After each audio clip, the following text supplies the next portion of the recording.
Hi guys, good morning. Ngayon pala, pupunta tayo ngayon sa bahay. Kasi out na namin ngayon guys at nagbibihis kami ngayon. Kasi may pupuntahan kami. So ito pala yung proper ng aming city, which is Calbayog City. So ayan, ang ganda ng panahon ngayon guys, as in sobrang aliwalas lang, tama lang yung init. Kasi ano na ata to, 3 PM ganun. So ngayon nandito kami sa may proper, pauwi pa lang po. So ito yung Red Iron Hotel. Ayan, gusto namin pumunta dyan kaso hindi pa kaya ng budget, so next time na lang. So ayan, punta kami ngayon, magpapagas kami kasi pupunta kami sa kapatid ng asawa ko. Ayan, magpapagas na kami. Pa-empty na kasi guys eh. Ang mahal. In fairness naman, hindi na siya mahal. Ang mura na pala ng gas ngayon. Ayan, shoutout sa iyo kuya. Ayan, tapos namin magpagas, uwi na kami. Ayan, ito yung daraanan papunta sa amin guys. Ayan, ang ganda ng panahon ngayon as in. Sobrang ganda maglakwat siya lang. Ayan. Dito pala, gusto ko palang bumili ng yan. Kaso hindi ko to afford ito. Ang mahal pala guys, as in. So, parang hindi muna sa ngayon. So, tinawag ko na nga yung husband ko dito kasi wala eh. Hindi talaga kaya. Ayan. Nagtatanong-tanong ba ako dyan kung magkano yung isa pa. Ang mahal, 50 pesos. So, next time na lang. Ayan. Dito na lang kami sa isa. So, may malapit din sa amin. Bili lang kami dyan ng tinapay. Ayan, medyo natagalan kami dyan kasi sa mga pagbili pa lang. Ang likot ng camera ko. Gusto ko yung violet. Ayan. Tapos yung isa naman para sa mga pamangkin ng husband ko. Ayan. Nagpipili-pili pa. Tsaka masarap din dito guys sa kanila. Tapos mura lang. So dito na namin napagpasyaan bumili. Ayan. Katapos ang bumili guys, magpabayad na kami. Ayan, shoutout sa iyo ate. Ang bait din nila dito guys. Napaka-approachable. Ayan, tapos na kami bumili. So, papunta na kami sa bahay. At ito na nga guys. Malapit na to sa amin. Konting push na lang. Ayan, ang ganda dito. Kaso marami na basura. Ayan. At ito na nga. Nandito na tayo sa bahay.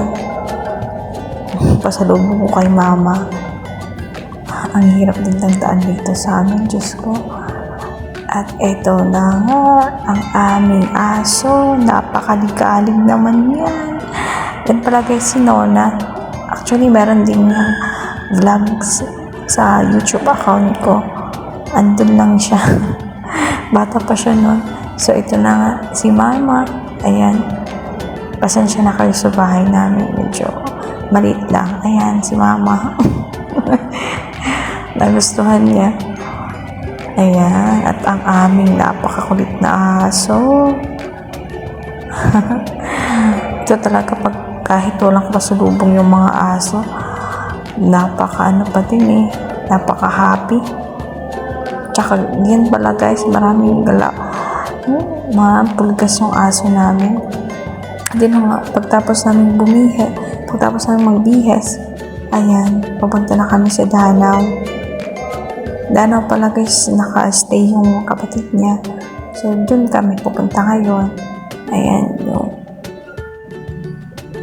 medyo malayo-layo din guys yung biyahe namin.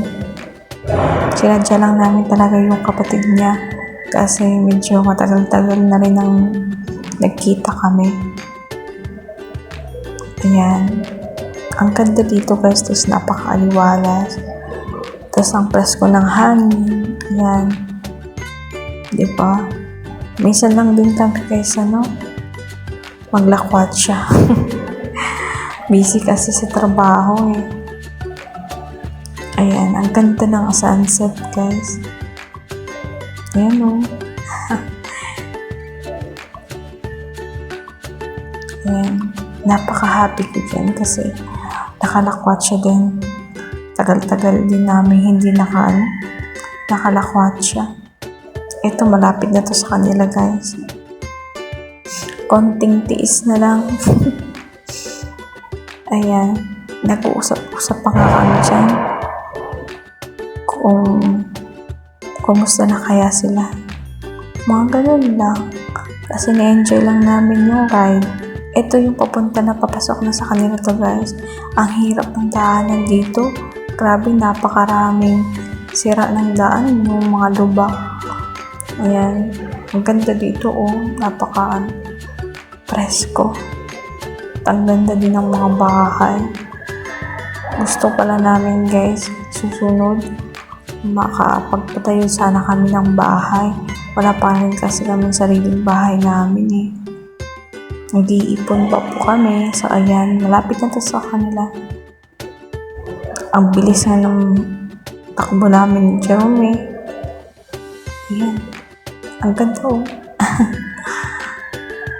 Pag nandito talaga ako sa, ayan dito na pala yung papasok sa kanila. Sobrang hirap ng daanan. Ayan. Tawa-tawa kami dyan kasi hirap na hirap kami. Ayan. Ang daming tao din dito.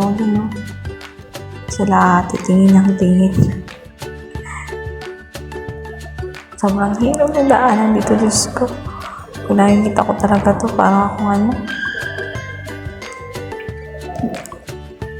Natakot kasi ako pag mga ganito guys. Yung mga maliit lang ng mga iskinita. At andito na nga tayo. Kala Irish guys. Ito pala yung bahay nila.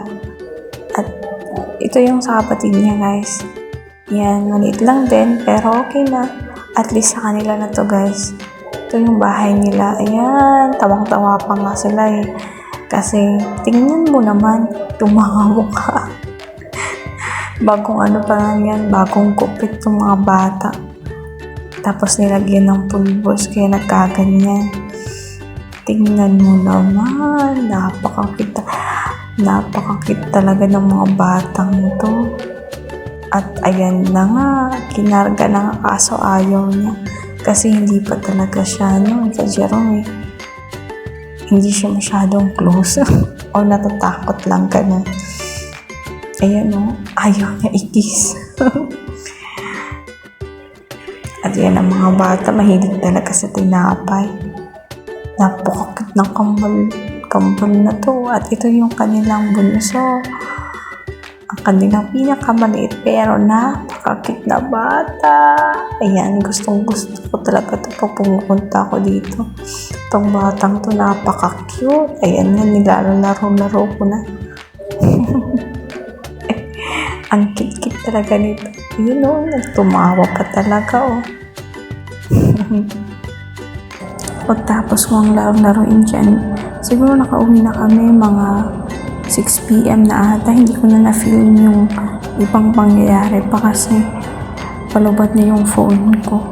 So ito, kakain kami pala dito guys sa King's Court. Lomi kasi medyo yung tiyan ko eh. Masarap na yung humikop ng mainit-init na sabaw. So ayan, order na ako ng isa lang lomi, yung solo lang kasi hindi naman namin kayang ubusin yung kasi sobrang laki na bowl. Ayan, nag-order na ako.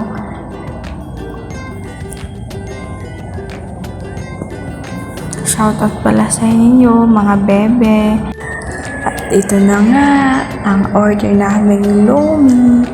Ang sarap nito guys. Tapos ang sarap niyang higupin niyang sabaw.